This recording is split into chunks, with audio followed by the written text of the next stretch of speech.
30 years is a long time, especially when you spend all those years hammering nails into other people's walls, while your own four corners remain nothing more than a temporary shelter. Will Morris knew this better than anyone. His construction company in Rock Hill had built hundreds of homes over 3 decades, from modest bungalows to sprawling mansions with columns, the kind local doctors and lawyers proudly called forever homes. He could sketch a floor plan with his eyes closed, calculate foundation loads in his sleep, and even predict which couples would start bickering over the kitchen island placement before the drywall was up. But his own dream home, the one he'd imagined since he was young, with vaulted ceilings, a stone fireplace, and a porch that faced the sunset, was still just a pencil sketch in a notebook smudged with concrete dust. Rock Hill had welcomed him as a young man with a toolbox and big ambitions, and now it was seeing him off as a gray-haired widower with an aching back and a folder full of rental property paperwork. The town had grown over the years, but at its core, nothing had really changed. The same smell of roasted corn at Saturday fairs, the same endless debates at the zoning board meetings about how many stories new apartment complexes should have, the same neighbors who'd spent decades arguing over property lines.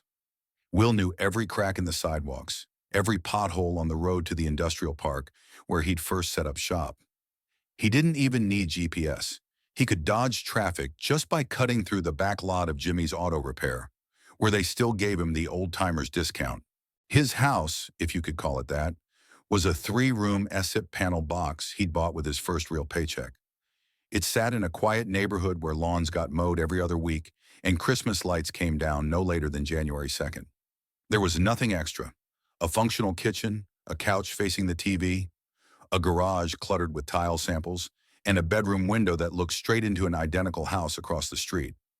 After his wife died of cancer 5 years ago, he'd packed her things away in the attic, except for the rocking chair by the window, the one she used to sit in with a book while he sketched blueprints in the evenings.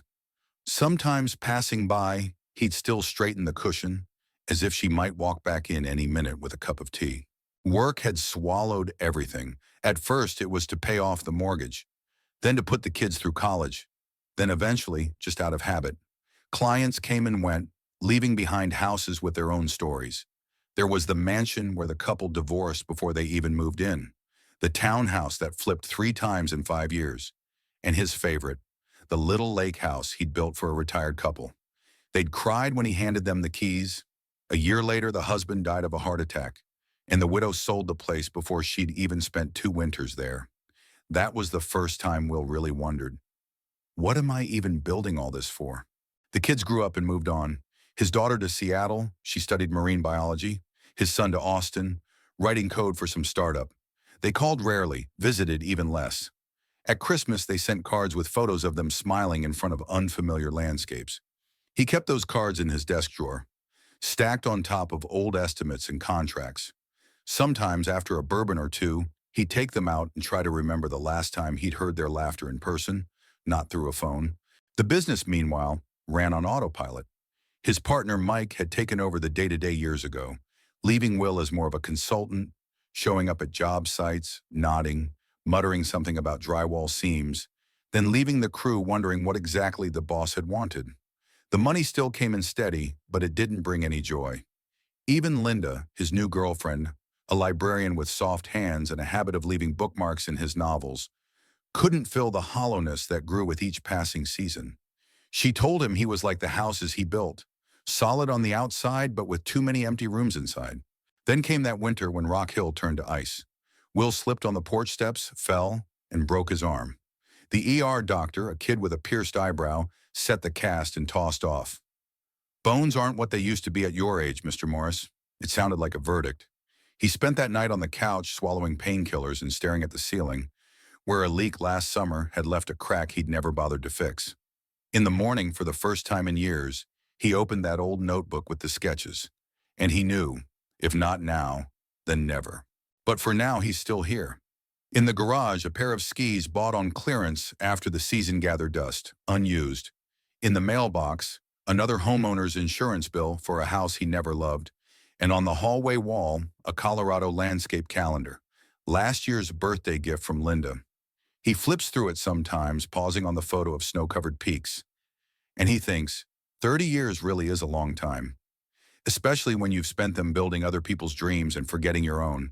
The broken arm healed slowly and reluctantly, as if the bone itself was resisting the mend, like a stubborn reminder to Will that he wasn't that 20-year-old kid anymore who could tumble off scaffolding and walk away like it was nothing. The cast got in the way of everything, buttoning a shirt, opening a jar of pickles, even scratching that one spot on his back that always itched at the worst possible moment. Linda brought him pre-made meals in plastic containers, each neatly labeled in her rounded handwriting. Chicken and rice, microwave 2 minutes. He thanked her, ate, washed the containers, and stacked them in the cupboard, where they gradually formed a tower of plastic, a monument to his temporary helplessness. One morning, as freezing rain tapped against the roof and the weather forecast promised another week of the same miserable slush, Will stood by the window and watched his neighbor, Mr. Henderson, chipping away at the icy glaze on his driveway. The old man hacked at the frozen surface with a shovel, slipped, cursed, then hacked again, a cycle repeated with a determination that deserved a better cause. Will sighed. He knew that in a couple of hours the sun would melt the top layer into a soggy mess, only for the frost to reclaim it overnight. Tomorrow Henderson would start all over again.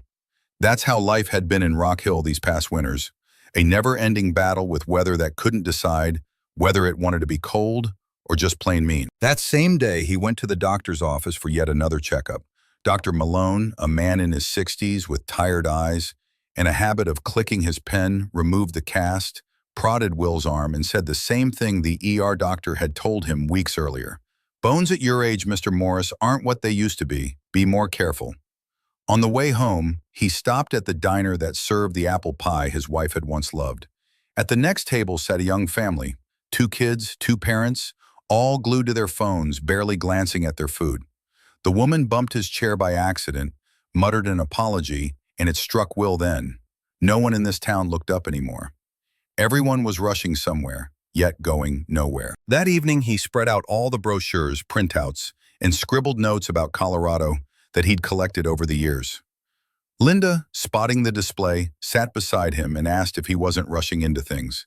He shrugged, or tried to, but his right arm still ached. I'm not rushing, he said. I'm just finally done putting it off. She nodded, picked up one of the brochures with a photo of Aspen snow-covered slopes, and muttered, just remember to actually buy skis this time. No point letting them gather dust in the garage again. The decision had ripened like overripe fruit, slowly, inevitably. But the final nudge wasn't the ice, the doctor, or even the loneliness. It was something simpler. On one of those rare days when the sun broke through the gray, Will drove out to check on one of his rental properties, an old cottage on the outskirts, leased to a young couple. They'd complained about a leaky roof. When he pulled up, he saw the tenant, a man in his 30s, cradling a baby on the porch. The child was giggling as the father lifted him into the air, both of them glowing with joy. Will froze by his car, suddenly realizing this was what he'd been missing all these years. Not a house, not a place, but this, the simplicity of a moment when you had nowhere to rush and nothing to prove. For weeks, he turned the decision over in his mind, waking up every morning with the same question. Why am I doing any of this? And then one evening, he dialed Mike's number and said he was stepping away from the business. His partner exhaled, asked if he was sure, but there was no surprise in his voice. All right, old man, Mike said. Just promise if you build some mansion out there, you'll invite me to the housewarming. Will agreed, though he already knew his home would be small. Just enough to feel cozy for one, but never empty. After that, things moved quickly. He hired a realtor in Aspen, a woman named Jean, who asked in their very first conversation whether he wanted a view of the slopes or solitude. Will laughed and said he wanted both, but was open to compromise. They discussed budget, preferences, and Jean promised to send listings. A week later, he was flipping through photos of properties where snow lay like a smooth white blanket, not the gray sludge of Rock Hill. Right before leaving, Will went to the garage, pulled out those never-used skis and tossed them in the trunk. Linda helped him pack, though he refused half of what she offered. Why do I need 3 coffee makers? One's plenty. She smiled and said maybe she'd visit someday, if I don't forget what you look like. He knew that was her way of saying, I'll miss you, so he nodded. On his last morning, He stepped into the yard and took in the house, the one that had never quite been the home he'd imagined. The lawn he'd mowed for 30 years, the porch where he'd broken his arm, the bedroom window where his wife used to sit. None of it was coming with him. Just an old sketchbook, a couple of photos, and skis that would finally get their chance. When the car pulled away, he didn't look back. Ahead were mountains, snow, and a home he'd built himself, for himself, for the first time in his life. The drive to Aspen took 3 days, and each one made Will feel like the old world was slipping away while the new one hadn't quite begun. He stopped at motels with faded signs and plastic shower curtains, where the water smelled like iron. In the evenings, he called Linda and told her about the endless Kansas plains, and she'd ask if he'd remembered to turn off the gas back at the old house, as if he could check now. On the third day, the road began climbing into the mountains. Will felt his ears pop from the altitude, and outside the window, the familiar pines gave way to slender spruce trees dusted with snow. His GPS kept trying to reroute him onto closed winter roads, and at some point he cursed, turned it off, and pulled into a roadside cafe with a sign that read, "Best hot chocolate in Colorado." Inside, the air smelled of cinnamon and damp wool. A pair of skiers in unbuckled boots leaned against the counter. The bartender, a man in his 60s, with a gray mustache and a ski tattoo on his forearm, took one look at Will and asked, "First winter in the mountains?" Will nodded, ordered the famous hot chocolate and a sandwich. "Newbie advice," the bartender said, sliding a steaming mug toward him. "Get yourself some real boots. Not the tourist shop kind, the good ones, or your feet'll fall off by February." Will smirked and promised to think about it, though his mind was already racing through the list of things he still needed to buy. By the time he reached Aspen, it was dark. Jean, his realtor, had arranged temporary housing, a small cabin on the outskirts, rented out by a friend of hers. Will turned onto the street and immediately knew he'd made a mistake. Every house looked identical, wooden with steeply pitched roofs buried under snow. He drove up and down 3 times before spotting the right number, nearly hidden by a snowdrift. The key was under the mat, just as Jean had promised. Inside smelled of pine and something musty. Clearly the place hadn't been aired out in a while. Will flipped on the light and took stock. A kitchen with a green 70s-era stove, a floral print couch, and a cuckoo clock on the wall that had long since stopped cuckooing. On the table lay a note. "Welcome. Propane tank's full. Hot water runs short. Extra blanket in the closet if you get cold. Martha." He unloaded the car, hauling in bags, skis, and a box of kitchenware Linda had insisted he take. Then he tried lighting the fireplace, only to find the wood was damp, producing not a cozy flame but billows of acrid smoke. He had to open all the windows, and as the cabin froze over, Will sat on the couch in his jacket, sipping whiskey from the camping mug he usually took fishing. The next morning, a roar jolted him awake. A snowplow rumbled down the street, leaving behind a waist-high wall of snow. Will peered out the window and saw his neighbor, a man in his 70s, shoveling a path to his car. The man spotted Will, waved, and shouted something, but the engine noise drowned it out. Will spent his first full day in Aspen exploring town. He stopped by the local hardware store. Nothing like the ones back in Rock Hill. Here they sold specialized insulation for mountain homes, roof reinforcements for snow loads, even shovels with heated handles. When the clerk learned Will was a former contractor, he launched into a lecture on local quirks, how foundations had to withstand frost heave, why skimping on pipe insulation was a bad idea, and the necessity of triple-pane windows. Will listened, nodded, and felt a new puzzle forming in his mind. This time, he wasn't building for clients, but for himself. Jean met him at a cafe downtown. She was a woman in her 50s wearing a bright pink puffer jacket, her tablet loaded with land listings. "This one," she tapped the screen. "Perfect slope, great views, but pricey. This one's cheaper, but the road gets buried for a week in winter." Will picked a third option, farther from tourist routes, with a patch of woods on the lot. "Solid choice," Jean approved. "Just watch for bears. Don't leave trash outside." That evening, back at the cabin, Will found a basket on the porch, a bottle of wine, some cheese, and a note. "Welcome to the neighborhood. We're 2 houses down if you need anything. The Carsons." He stood there holding it, struck by the thought that in 30 years in Rock Hill, not a single neighbor had ever introduced themselves. The next day he drove out to see his future property. The road was steeper than expected, and his sedan fishtailed a few times on the climb. When he finally arrived, he stepped out and froze. Before him stretched a snow-blanketed valley, distant peaks glowing pink in the sunset. Will pulled a sketchbook from his pocket and began drafting his house. Not the way he'd done for clients, calculating cost per square foot, but the way he'd always dreamed. A wide deck here, a fireplace there, floor-to-ceiling windows to frame those mountains every morning. Before bed, he called his daughter. She asked how the mountains were treating him, and he told her about the snow, the land, the neighbors with wine. "Sounds like you're already happy," she said, "though I don't get why anyone would choose to live where it's -20. Will laughed and said dry cold at 20. Below felt easier than damp chill at 5 above back in South Carolina. They talked a while longer, and when he hung up, he realized for the first time in years that undercurrent of tension was gone. The one that made the old house feel less like a home and more like a sentence. The next morning, Will went shopping for proper boots, the kind the bartender had recommended. The clerk took one look at his sneakers and shook his head. "These won't last a week here." He tried on several pairs before finding the perfect fit. "Now you're officially local," the clerk grinned, swiping his card. "Just gotta learn not to wipe out on ice." On his way back to the car, Will slipped, nearly fell, but caught himself on a railing. A woman walking her dog called out, "First rule of Aspen, slow down." He nodded, brushed himself off, and suddenly realized he was laughing. In Rock Hill, he'd have cursed the sidewalk and stewed all day.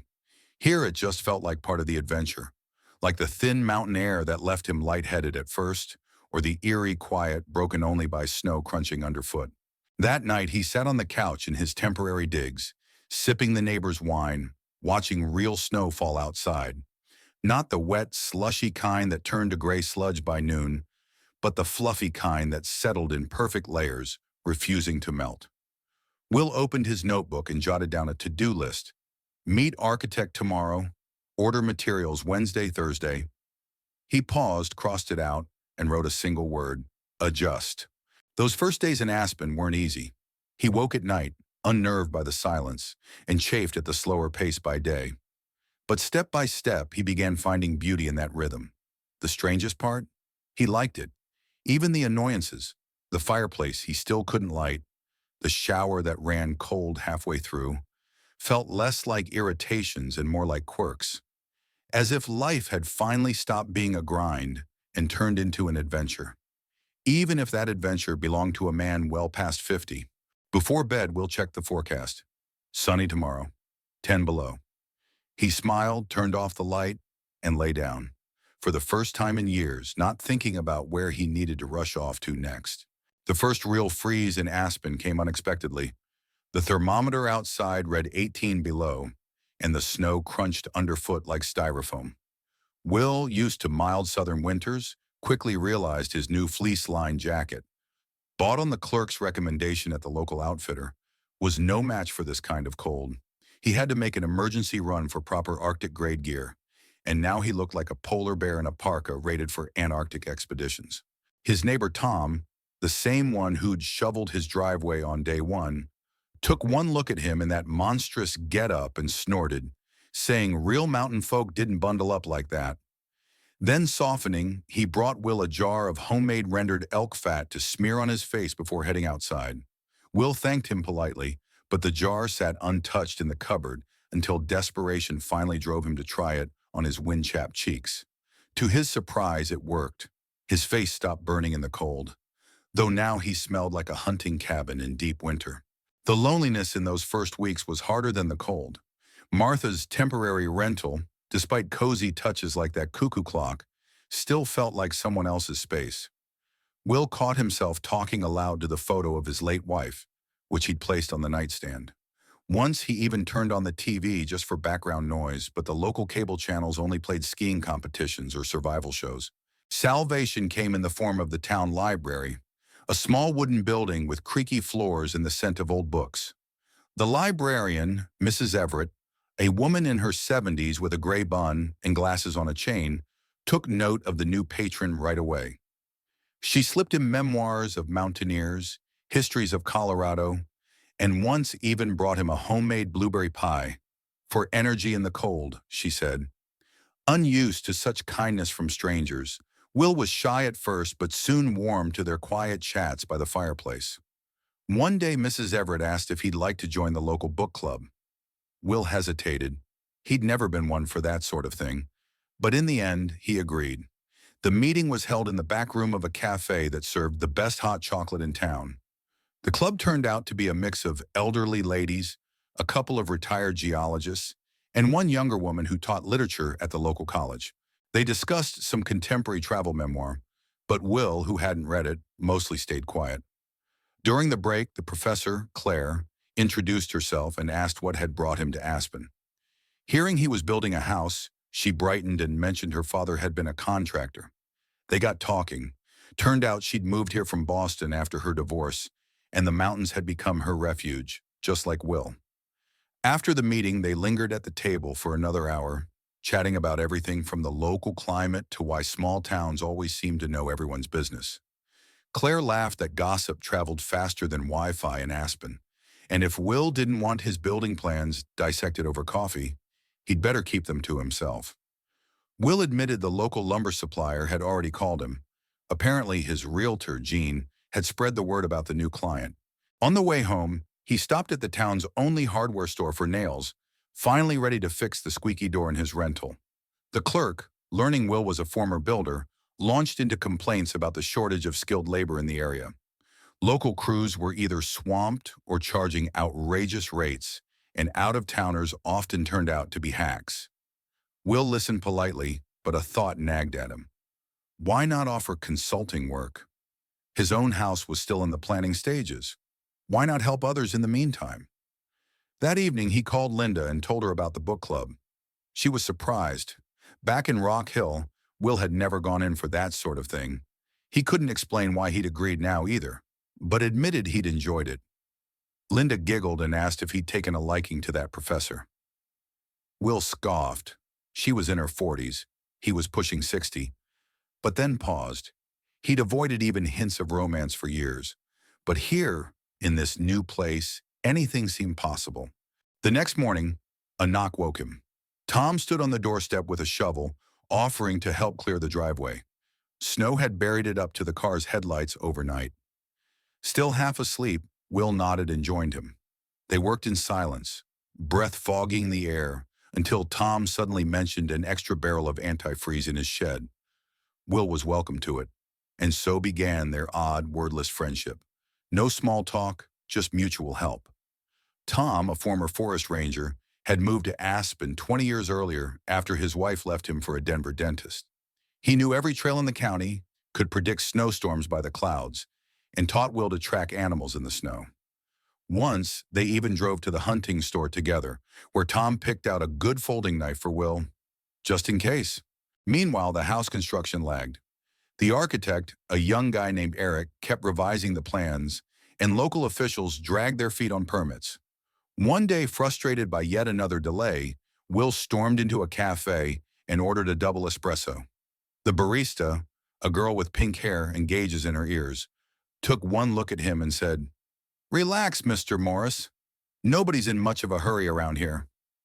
He almost argued that time was money, then caught himself. Here in Aspen, people really did live at a different pace. A snowstorm could cancel all plans, a bear on your property became week-long gossip, and a neighbor's help mattered more than punctuality. By February, Will recognized some shopkeepers, though he still felt like an outsider in their local chatter. The grocer saved him the best cuts of meat, the pharmacist asked after his back, after that nasty slip on ice. And the hardware store even issued him a rewards card. He started joining the weekly breakfast at the cafe by the town hall, where other transplants, mostly retirees trading city noise for mountain quiet, gathered. Over pancakes one morning, a former Chicago lawyer confessed he'd gone stir-crazy from the silence his first 6 months here. Now, 5 years in, he couldn't imagine returning to that concrete anthill. Will nodded. He could barely remember why he'd once needed that endless rat race, but nostalgia still crept in, especially during evening calls with his kids. His daughter complained he'd missed his granddaughter's birthday. His son asked for remodeling advice on his Ohio home. Will listened, murmured agreement, then sat by the window afterward, watching snow fall and thinking 3,000 miles was still too far. Once, Claire from the book club invited him to a lecture on regional architecture at the college. Over coffee afterward, she asked if he missed his family. Will admitted he did, especially the grandkids. Claire smiled and said her father, after moving to Florida, had installed a giant screen for video calls. Now it felt like the grandkids were right in his living room. Will laughed, too high-tech for him. Meanwhile, his rental had started to feel lived in. He'd mastered lighting the fireplace without smoking up the house, learned the quirks of the ancient water heater, and even built a bookshelf from planks found in the shed. A map of Aspen hung on the wall, marked with where to find the best bread, cheapest gas, and decent shoe repairs. One morning he woke with a strange sense of having lived there far longer than 2 months. Back in Rock Hill, he'd never adjusted to the house after his wife's death. But here in this strange little place with its green stove, he felt almost at home. At the next meeting, architect Eric finally unveiled the finished blueprints. The house was exactly as Will had imagined. A stone fireplace, a wide deck, floor-to-ceiling windows. All that remained was waiting for spring to break ground. That evening, Will sat at the kitchen table sipping tea and studying the sketches. An old song played on the radio. Snow drifted past the window. It struck him that he wasn't in a hurry. Not about the house, not about anything. For the first time in years, he had time just to be, not do. Before bed, he checked the forecast. Another freeze tomorrow. Will pulled the jar of elk fat from the cupboard, turned it in his hands, then smirked and put it back. Tomorrow, he'd visit the library. Mrs. Everett had promised to show him old photos of Aspen. Maybe he'd stop by Tom's after, too. The man had offered to teach him proper woodpile storage. Lying in bed, Will marveled at life's odd turns. 30 years building homes for others, and now finally his own. Just a blueprint for now, but already he felt less like a builder passing through, and more like someone who belonged to the cold, the neighbors, the slow, steady rhythm of this place. Outside, snow crunched under a late walker's boots. Will closed his eyes. Tomorrow was another day, and for the first time in a long time, he knew exactly where he fit in it.